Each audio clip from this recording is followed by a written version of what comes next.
Hello everyone, आज हम करेंगे क्लास 5 की एसएसटी का chapter number 1, globe a model of earth. Earth, its shape and surface.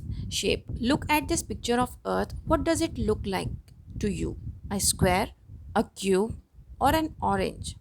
Round like an orange is the correct answer. Many years ago, people did not have any knowledge about the shape of the earth. Most people thought that the earth had a flat surface, and if we walked up to the edge of the flat surface, we would fall off. Today, we all know it is not true.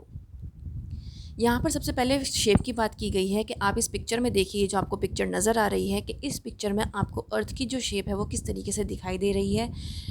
क्या ये square shape है, क्या ये cube shape है, या फिर orange की तरह है। ऑरेंज की यहाँ पर जो मिसाल दी गई है वो दी गई है राउंड से, कि सर्किल शेप है, राउंड शेप है। तो पहले जो लोग थे वो क्या सोचते थे कि जो अर्थ की सरफेस है वो फ्लैट सरफेस है, जिस पे हम अगर हम एजिस पे चलेंगे, फ्लैट सरफेस की एजिस पर चलेंगे तो हम गिर जाएंगे, जो कि गलत है। The earth appears flat to us because we at a time are able to see only a part or short distance on the earth. हमें अर्थ फ्लैट क्यों दिखाई देती है? इसलिए दिखाई देती है क्योंकि एक बार में हम उसका एक ही पार्ट देख पाते हैं, ठीक है। या फिर कह सकते हैं कि अर्थ से उसका जो डिस्टेंस है वो काफ़ी शॉर्ट है, इस वजह से। It is so big that we can not see the whole of it from any location on the earth. हम अर्थ की किसी भी लोकेशन से उसको कंप्लीट नहीं देख सकते हैं, क्योंकि हमारी अर्थ जो है वो बहुत बड़ी है। You must be at a much higher position to see the whole earth. अगर आपको कंप्लीट अर्थ देखनी है तो आपको उसके लिए बहुत ही हाई पोजीशन पर जाना पड़ेगा, बहुत ही ऊंचे ऊपर जाना पड़ेगा। Astronauts who travel in high up in space have taken photographs of the earth from there. Astronauts कौन होते हैं? जो स्पेस में जाते हैं। वो क्या करते हैं? वो बहुत ज़्यादा ऊपर जाते हैं स्पेस में, और वहाँ से जाकर फ़ोटोग्राफ्स लेते हैं अर्थ का। तब हमें वो अर्थ की जो फॉर्मेशन है वो हमें दिखाई देती है, क्योंकि वो स्पेस से जाकर फ़ोटोग्राफ्स लेते हैं। The photographs show that the earth has curves and it is round like a ball. जो फोटोग्राफ्स है उससे हमें ये पता चलता है कि अर्थ में क्या है, कर्व्स हैं, और वो एक बॉल की तरह है। The given picture of the earth was also taken from space. ये जो आप पिक्चर देख रहे हैं, ये पिक्चर भी स्पेस से ली गई है, इसीलिए इसमें लिखा हुआ है अर्थ फ्रॉम स्पेस, क्योंकि आप जितनी ऊपर से आप देखोगे अर्थ को, आपको तभी वो कंप्लीट अर्थ नज़र आएगी। नाउ अब हम सरफेस की बात करते हैं। On the surface of the earth you see some blue area and some green, brown and yellow area. जब आप अर्थ की स्पेस से जो आपकी पिक्चर आती है, आप उस अर्थ की पिक्चर को देखते हो तो आप उसमें देखते हो कि ब्लू एरिया भी है, ग्रीन एरिया भी है, ब्राउन एरिया भी है, येलो एरिया भी है। तो जो ब्लू एरिया है वो शो करता है कि यहाँ पर ह्यूज वाटर बॉडीज़ हैं, जैसे कि बहुत सारे सी हैं, ओशंस हैं। तो ब्लू एरिया पानी को दिखाता है, ठीक है।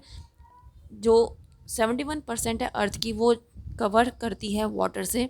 हमारे 5 ओशंस हैं अर्थ पर, 5 ओशंस हैं। Pacific oceans, Atlantic Ocean, Indian Ocean, Arctic Ocean और सदर्न ओशन। पैसिफिक ओशन जो है वो लार्जेस्ट ओशन है in the world. The area in green, brown और येलो इज़ द सरफेस और लैंड एरिया ऑफ द अर्थ। जो green, brown और yellow area है वो लैंड एरिया है, मतलब जहाँ पर आप रहते हैं। The land on the earth is divided into 7 continents.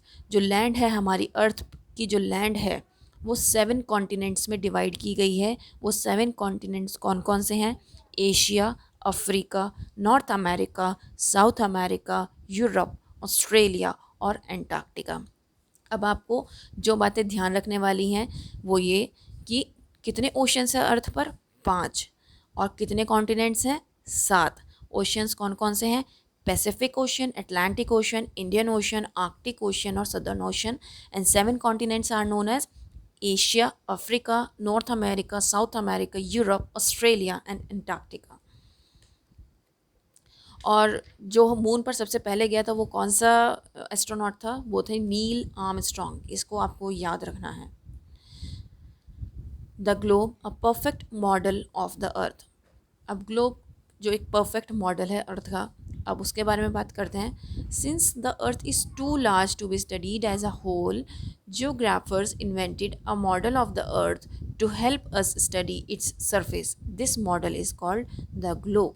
क्योंकि आपको पता है कि हमारी अर्थ जो है वो बहुत बड़ी है, तो एज अ होल हम उसको स्टडी नहीं कर सकते। तो जियोग्राफर्स जो थे जिन्होंने इन्वेंट किया था, उन्होंने क्या किया, एक जियोग्राफर्स ने एक इन्वेंशन निकाली, एक मॉडल बनाया, एक ग्लोब बनाया, जिससे हम अपनी जो अर्थ की सरफेस है उसकी स्टडी कर सकें। इस मॉडल को हम क्या कहते हैं, ग्लोब कहते हैं। Study the picture of the globe and observe the following points to understand why a globe is a perfect model of the earth. तो अब हम क्या करेंगे, हम कुछ पॉइंट्स डिस्कस करेंगे, आगे हम कुछ पॉइंट्स देखेंगे ताकि हमें पता चलेगा कि ग्लोब क्यों एक परफेक्ट मॉडल कहा जाता है। फर्स्ट पॉइंट है, अ globe is a small and spherical model of the अर्थ। जो ग्लोब है वो एक छोटा और स्फेरिकल मीन्स गोल मॉडल है अर्थ का। We can not see the whole of the earth at one time on a globe either, it shows us the exact shape of the earth. हम कभी भी पूरी अर्थ एक बार में नहीं देख सकते। ग्लोब में आपको एक एरिया ही दिखाई देगा जब आप उसके सामने खड़े होंगे, क्योंकि अर्थ स्फेरिकल है शेप में, ठीक है। जो ग्लोब है वो भी स्फेरिकल है, ठीक है। और इससे हमें क्या पता चलता है, एग्जैक्ट शेप पता चलती है अर्थ की। We can spin a globe along the metal pipe that runs through it. हम ग्लोब को स्पिन कर सकते हैं, घुमा सकते हैं। किस तरह से घूमेगा वो, क्योंकि वो मेटल पाइप से जुड़ा हुआ होता है, तो वहाँ से वो आराम से घूम जाता है। This metal rod is the globe's axis. ये जो मेटल रॉड है वो ग्लोब की क्या है, एक्सिस है, जैसे कि हमारे अर्थ की भी होती है। Similarly the earth also spins on its axis. We do not feel the motion, but the earth has been spinning since its formation in space. लेकिन होता क्या है, मैंने आपसे कहा कि अर्थ भी स्पिन करती है अपनी एक्सिस पे, लेकिन हमें फील ही नहीं होता कि हम मूव कर रहे हैं, हम मोशन में हैं। लेकिन जब से हमारी अर्थ बनी है, तब से वो रेगुलर क्या कर रही है, स्पिन कर रही है, घूम रही है, ठीक है। The globe is tilted to one side. जो ग्लोब है वो झुका हुआ है एक तरफ को। टिल्टेड मीन्स इस तरीके से झुका हुआ। The earth is also tilted on its axis, और अपनी एक्सिस पर भी वो थोड़ा सा झुका हुआ है। Since a globe displays many feature of the earth, it is easier to study the earth and its surface on a globe.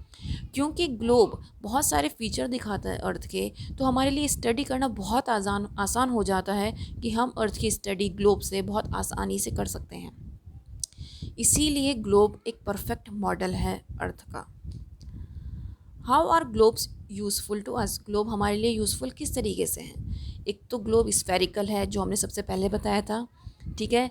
तो ये हमें स्फेरिकल होने के साथ साथ क्या है, ये हमें एग्जैक्ट शेप बताता है कि अर्थ की शेप किस तरीके की है।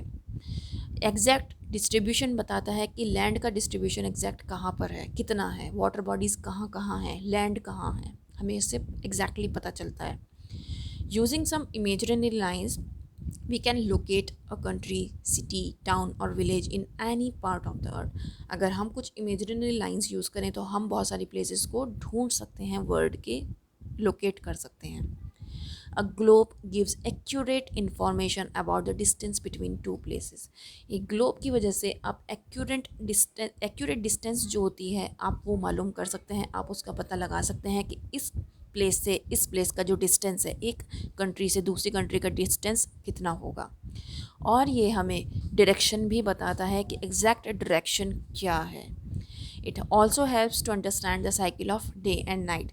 डे और नाइट, दिन और रात की जो साइकिल है वो भी हमें ग्लोब ही बताता है। अंडरस्टैंडिंग अ ग्लोब, अब हम ग्लोब को समझते हैं कि ग्लोब है क्या। A globe shows us some imaginary lines, areas and other features. These elements help us to study the earth. अब क्या होता है, ग्लोब क्या बताता है हमें, कुछ इमेजिनरी लाइंस बताता है, जगह बताता है और कुछ फीचर्स बताता है, जिसकी वजह से हम क्या करते हैं, स्टडी कर सकते हैं अर्थ को। और ये जो बता रहा है, ये किसके थ्रू बता रहा है, ये कुछ एलिमेंट्स हैं, उनको हम एलिमेंट्स कहेंगे, ठीक है। उन एलिमेंट्स के थ्रू ही ये ग्लोब हमें बताता है। तो अब हम ये कह सकते हैं कि ग्लोब के एलिमेंट्स कौन कौन से हैं। एक्सिस है, पोल्स हैं, इक्वेटर हैं, हेमिस्फेयर है, लैटिट्यूड्स और लॉन्गिट्यूड्स हैं। तो ये क्या हैं, ये उसके एलिमेंट्स हैं। अब हम सबसे पहले बात करते हैं एक्सिस की। The earth is spherical in shape, it has no end and no beginning. जैसे कि हमने पहले भी बताया कि अर्थ स्फेरिकल है, गोल है शेप में, तो इसकी ना ही कोई बिगनिंग है, ना ही मतलब एंड भी नहीं है और बिगनिंग भी नहीं है, ना ही कहीं से शुरुआत हुई हुई और ना ही कहीं से एंड, क्योंकि गोल है शेप में। It becomes difficult to locate a place without any reference point. तो बहुत मुश्किल हो जाता है कि हम किसी भी जगह को लोकेट कर सकें, मालूम कर सकें कि ये जगह कहाँ पर है, जब तक हमारे पास कोई रेफरेंस पॉइंट ना हो। तो हम क्या करते हैं, एक इमेजिनरी लाइन ड्रॉ करते हैं ताकि हम जो अर्थ के जो एक्सट्रीम एंड्स हैं उनको कनेक्ट कर सकें। जो इमेजिनरी लाइन है उसको हम क्या कहते हैं, एक्सिस कहते हैं। और rod is pass through the globe to represent the earth axis. जो एक रॉड है वो पास हुई होती है ग्लोब के, जो रिप्रेजेंट करती है अर्थ की एक्सिस को। The earth axis is tilted on its axis. हमने इससे पहले भी पढ़ा है कि अर्थ जो है थोड़ा सा झुका हुआ है अपनी एक्सिस पे, इसीलिए ग्लोब भी क्या है, अपनी एक्सिस पे थोड़ा सा झुका हुआ है। नेक्स्ट एलिमेंट है the poles. The two extreme end opposite ends of the earth's axis are called the poles. जो एक्सट्रीम और ऑपोजिट एंड्स है, मतलब एक्सट्रीम यहाँ पर क्यों यूज़ किया गया है वर्ड, एक्सट्रीम मीन्स दूर, ऑपोजिट मतलब आमने सामने। जो अर्थ एक्सिस आमने सामने हैं उनको हम पोल्स कहते हैं। जो इनर मोस्ट एक्सट्रीम है उनको हम नॉर्थ पोल कहते हैं, और जो सदर्न मोस्ट एक्सट्रीम है उनको हम साउथ पोल कहते हैं। सॉरी, यहाँ पर नॉर्दर्न मोस्ट था, मैंने इनर मोस्ट बोल दिया। नॉर्दर्न मोस्ट एक्सट्रीम्स को, जो नॉर्थ की तरफ है उनको हम नॉर्थ पोल कहेंगे, और जो साउथ की तरफ है उनको हम साउथ पोल कहेंगे। नेक्स्ट हमारा एलिमेंट आता है द इक्वेटर। जो इक्वेटर होता है वो बिल्कुल बीच में होता है, वो इक्वल डिस्टेंस पे होता है दोनों पोल्स के। तो अर्थ जो है दो पार्ट में डिवाइड हो जाती है। तो हम ये कह सकते हैं कि इक्वेटर अर्थ को दो इक्वल पार्ट में डिवाइड करता है। नेक्स्ट आता है एलिमेंट हमारा the hemisphere. The equator divides the earth into two equal parts, each part is called a hemisphere. क्योंकि इक्वेटर ने दो इक्वल पार्ट में डिवाइड किया है, तो अब जो दो पार्ट हो गए अर्थ के, तो आधा पार्ट जो है उसको हम क्या कहेंगे, हेमिस्फेयर। मतलब आधे आधे पार्ट हो गए दो, तो दो हेमिस्फेयर हो गए। ठीक है, एक नॉर्दर्न हेमिस्फेयर हो गया और एक सदर्न हेमिस्फेयर। मतलब जो नॉर्थ की साइड है, नॉर्थ पोल की तरफ है, वो नॉर्दर्न हेमिस्फेयर है, और जो साउथ पोल की तरफ है वो सदर्न हेमिस्फेयर है। तो हेमिस्फेयर मतलब आधे स्फेयर, हेमी मीन्स आधा, स्फेयर मीन्स सर्कल। ठीक है, तो आधा हेमिस्फेयर जो है नॉर्दर्न हेमिस्फेयर और आधा सदर्न हेमिस्फेयर। देखो, नॉर्थ से नॉर्दर्न, साउथ से सदर्न। ठीक है, याद रखिएगा। Then latitudes or longitudes. The globe has some vertical and some horizontal lines. The horizontal lines are drawn around the earth from east to west. अब देखो यहाँ पे बात होती है कि जो कुछ लॉन्गिट्यूड्स और जब हम लैटिट्यूड्स और लॉन्गिट्यूड्स की बात करते हैं तो ग्लोब पर ना, आपने अगर बहुत ध्यान से उसको देखा होगा, ग्लोब पे कुछ वर्टिकल्स लाइन होती हैं और कुछ हॉरिजॉन्टल लाइंस होती हैं। जो हॉरिजॉन्टल लाइंस ड्रॉ की गई होती हैं वो ईस्ट से वेस्ट पर ड्रॉ की हुई होती हैं, और वो इक्वल डिस्टेंस पे होती हैं एक दूसरे से और पैरेलल होती हैं इक्वेटर के। इस बात को आपको ध्यान रखना है। Horizontal lines east to west होती हैं, पैरेलल होती हैं इक्वेटर के, और इक्वल डिस्टेंस पे होती हैं, इसीलिए इनको लाइंस ऑफ लैटिट्यूड्स भी कहा जाता है या पैरेलल्स भी कहा जाता है। The length of the latitudes decreases as they move away from the equator. जो लेंथ है लैटिट्यूड्स की वो डिक्रीज होती चली जाएगी, कम होती चली जाएगी जैसे जैसे वो इक्वेटर से दूर जाएंगे। The vertical lines are semicircular and they are drawn from the north pole to the south pole. जो vertical lines होती हैं वो semicircular होती हैं। आप ये देख सकते हैं, ये vertical lines है, ये semicircular हैं। ठीक है, नॉर्थ से साउथ की तरफ जाती हैं। They join each other at the poles, और पोल्स पर जाकर मिल जाती हैं, इसीलिए इनको लाइंस ऑफ लॉन्गिट्यूड्स कहते हैं या फिर मेरिडियंस भी कहते हैं। द लेंथ ऑफ मेरिडियंस और the longitudes remains the same through out. लेकिन जो लेंथ होती है मेरिडियंस की या फिर लॉन्गिट्यूड्स की वो हमेशा सेम रहती है। लेकिन जब हम हॉरिजॉन्टल लाइंस की बात करेंगे तो वो सेम नहीं रहती हैं, जैसे जैसे आप इक्वेटर से दूर जाएंगे वो छोटी होती चली जाती हैं। तो इस बात का आपको ध्यान बहुत रखना है। नेक्स्ट आता है marking the latitudes and longitudes. Latitudes equator, the longest line of latitude is marked as 0. जो longest line होती है latitude की उसको 0 मार्क करते हैं. The north pole marked as 90 degree north and the south pole marked as 90 degree south. ये आपको बहुत अच्छे से याद करना है कि साउथ पोल लैटिट्यूड्स को क्या कैसे डिनोट करते हैं और नॉर्थ पोल लैटिट्यूड्स को कैसे डिनोट करते हैं, क्योंकि एग्जाम में आता ज़रूर है. Some other important latitudes are Arctic Circle, Tropic of Cancer, Tropic of Capricorn and Antarctic circle.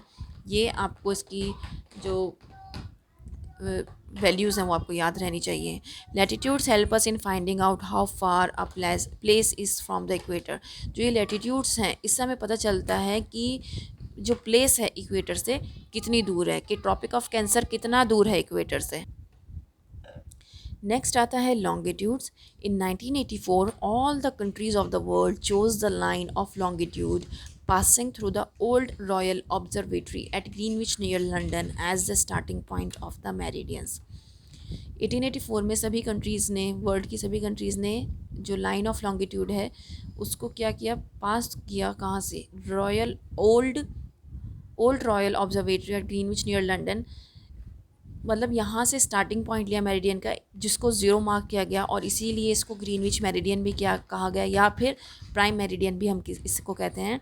यहाँ पर there are 360 degrees of longitude, 360 degree longitudes हैं. 180 पे longitude are the right or east of the prime meridian. They are labelled with E for east. 180 degree of the longitudes are to the left or west of the prime meridian. They are labelled with W for west. अब यहाँ पर क्या हुआ, इन्होंने 360 degree longitudes लिए जिसमें से 180 तो ईस्ट थे और 180 वेस्ट थे. तो 180 ईस्ट जो थे उसको 180 डिग्री ई से डिनोट किया गया और 180 डिग्री डब्ल्यू से डिनोट किया वेस्ट को. नेक्स्ट आता है grid. The network of the lines formed by the latitudes and longitudes is called the grid. वो नेटवर्क, वो लाइंस जिनकी वजह से एक नेटवर्क बन जाता है उन्हीं को हम लैटिट्यूड्स और लॉन्गिट्यूड्स कहते हैं. और उन्हीं से वही क्या बनाती है, ग्रिड बनाती है. मतलब जो लैटिट्यूड्स और लॉन्गिट्यूड्स की जो लाइंस हैं जो एक नेटवर्क बना रही हैं उसको हम क्या कहेंगे, ग्रिड कहेंगे. और ग्रिड से हम क्या करते हैं, प्लेसेस को लोकेट कर पाते हैं. Finding a place through a grid. Latitudes and longitudes intersect each other on a grid. If we know the latitude as well as the longitude of a place, we can find out its location easily. क्योंकि यहाँ पर grid की बात हुई है तो grid का मतलब होता है कि इस तरीके से एक लाइन का फॉर्मेशन हो रहा है, इस तरीके से लाइंस बन रही हैं. तो लॉन्गिट्यूड्स और लैटिट्यूड्स मिल रहे हैं तो इस तरह की ग्रिड बन रही है. तो जब ये एक जगह पर मिलती हैं तो ये एक ईजीली हम लोकेट कर सकते हैं कि कौन सी प्लेस कहाँ पर है. The point where the latitudes and the longitudes intersect will be the location of that place. जहाँ पर latitudes और longitudes मिलेंगी वो क्या है, लोकेशन है उस exact place की. For example, Indore is located at the intersection of 22 degree north latitude and 76 degree east longitude. तो यहाँ पर एक एग्जाम्पल दिया है इंदौर का कि इंदौर कहाँ पर इंटरसेक्ट हो रहा है, 22 डिग्री नॉर्थ पर और 76 डिग्री ईस्ट पर. तो यहाँ पर एग्जैक्ट लोकेशन हमें इंदौर की पता चल गई है. उम्मीद करती हूँ ये चैप्टर आपको अच्छे से समझ में आया होगा. अगर आया हो तो लाइक शेयर ज़रूर करिएगा और चैनल को सब्सक्राइब करना बिल्कुल मत भूलिएगा. और इसकी वर्कशीट मैं बहुत जल्दी अपलोड कर दूँगी. That's all. Thank you.